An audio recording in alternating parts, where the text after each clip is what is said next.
அஸ்ஸலாமு அலைக்கும் friends, welcome back to my channel UG vlogs. Hi friends, இப்போ தான் நீங்கள் நம்ம சேனலை ஃபஸ்ட் டைம் பார்க்குறீங்கன்னா மறக்காமல் சப்ஸ்கிரைப் பண்ணி வச்சுக்கோங்க. இன்றைக்கி வந்து பார்த்திங்கன்னா சிக்கன் பிரியாணி ரெசிபி தான் செய்ய போகிறோம். அங்கே எப்படி செய்யுதுன்ட்டு பார்க்கலாம்.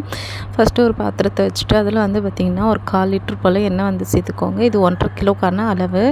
1/4 லிட்டர் எண்ணெய் சேர்த்து எண்ணெய் நல்லா சூடானதுமே 5 கிராம்பு, 5 பட்டை, 5 ஏலக்காய் வந்து சேர்த்துக்கலாம். இது சேர்த்துட்டு இது நல்லா பொரிஞ்சு வந்ததுமே வந்து பார்த்திங்கன்னா 1/4 கிலோ போல் வெங்காயம் வந்து கட் பண்ணி வச்சுருக்கேன். அதை வந்து சேர்த்துட்டு நல்லா வந்து வதக்கிக்கோங்க. இந்த அளவுக்கு நல்லா வதங்கி வரணும். இந்த ஸ்டேஜில் வந்து பார்த்திங்கன்னா ஒரு 3 ஸ்பூன் போல் வந்து பார்த்திங்கன்னா இஞ்சி பூண்டு பேஸ்ட் வந்து சேர்த்துக்கலாம். இஞ்சி பூண்டு பேஸ்ட் வந்து சேர்த்துட்டு நல்லா வந்து மிக்ஸ் பண்ணி விட்டுட்டு பச்சை ஸ்மெல் நல்லா போகணும். பச்சை ஸ்மெல் போனதுக்கப்புறமா வந்து பார்த்திங்கன்னா 10 இருந்து 6 வரைக்கும் வந்து பார்த்திங்கன்னா பச்சை மிளகா வந்து சேர்த்துக்கலாம். காரத்துக்கு ஏற்றாற் போல் பச்சை மிளகா சேர்த்துட்டு அதுக்கப்புறமா 1/4 கிலோ போல் தக்காளி வந்து கட் பண்ணி வச்சுருக்கேன்.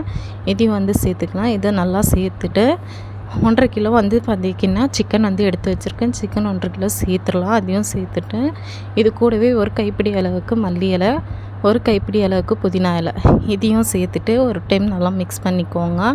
மிக்ஸ் பண்ணி விட்டுட்டு 3 டீஸ்பூன் வந்து பார்த்திங்கன்னா நான் மிளகாய்த்தூள் வந்து சேர்த்துக்கிறேன். நீங்கள் கூட்டவோ குறைக்கவோ செஞ்சுக்கலாம். இது ரொம்ப காரமாக இருக்கும். ஸோ அதனால் நான் 3 தான் சேர்த்துருக்கேன். அதுக்கப்புறமா இதுக்கு தேவையான அளவு உப்பு சேர்த்துட்டு கொஞ்சமாக வந்து பார்த்திங்கன்னா ஃபுட் கலர் வந்து சேர்த்துக்கலாம். அது ஆப்ஷனல் தான், வேணான்னா நீங்கள் ஸ்கிப் பண்ணிடுங்க. இது எல்லாமே சேர்த்துட்டு நல்லா வந்து ஒரு டைம் மிக்ஸ் பண்ணி மூடி போட்டு மூடி விட்டுறலாம். நல்லா ஒரு 5 நிமிஷம் போல் இருக்கட்டும். அதுக்கப்புறம் வந்து பார்த்திங்கன்னா இந்த சைஸ் லெமனை வந்து நான் எடுத்து பிழிஞ்சு வச்சுக்கிறேன். ஒரு டைம் நல்லா மிக்ஸ் பண்ணி விட்டுட்டு நம்ம எடுத்து வச்சோம் இல்லையா லெமனை, அதை வந்து நம்ம சேர்த்துக்கலாம். அதை சேர்த்துட்டு அது கூடவே கையோடு வந்து தயிரும் சேர்த்துக்கோங்க. தயிர் வந்து பார்த்திங்கன்னா 250 கிராம் நான் வந்து எடுத்திருக்கேன். தயிர் சேர்த்து நல்லா வந்து ஒரு 5 நிமிஷம் போல் விட்டுட்டு கறி வந்து பார்த்திங்கன்னா இந்த மாதிரி எடுத்துட்டு அளவு தண்ணி வந்து சேர்த்துட்டோம் அப்படின்னா கறி வந்து எதுவுமே வெடிக்காது. ஸோ பீஸ் எல்லாம் அப்படியே முழுசாக இருக்கும்.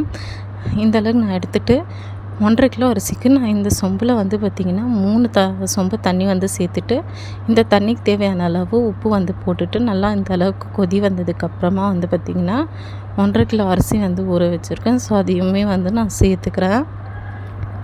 அரிசி சேர்த்துட்டு ஒரு டைம் வந்து உப்பு டேஸ்ட் பண்ணிக்கோங்க. டேஸ்ட் பண்ணிவிட்டு தண்ணி கொஞ்சம் வற்றி வரும் இல்லையா, அந்த ஸ்டேஜில் வந்து நம்ம எடுத்து வச்சுருக்கிற சிக்கனை வந்து இதில் சேர்த்துக்கலாம். சேர்த்துட்டு நல்லா மிக்ஸ் பண்ணி விட்டுட்டு மூடி போட்டு நல்லா ஒரு கனமான பாத்திரத்தை ஏதாவது மேலே வச்சு கடைசியாக வந்து கொஞ்சமாக கொத்தமல்லி புதினா நான் சேர்த்துட்டு தம் போட்டுடுறேன். தம் போட்டு இறக்கினீங்கன்னா ஒரு 5 நிமிஷம் விட்டு இறக்கி பாருங்கள். சூப்பரான பிரியாணி வந்து ரெடி ஆயிரும். கண்டிப்பாக ட்ரை பண்ணுங்கள். தேங்க்ஸ் ஃபார் வாட்சிங். அஸ்லாம்.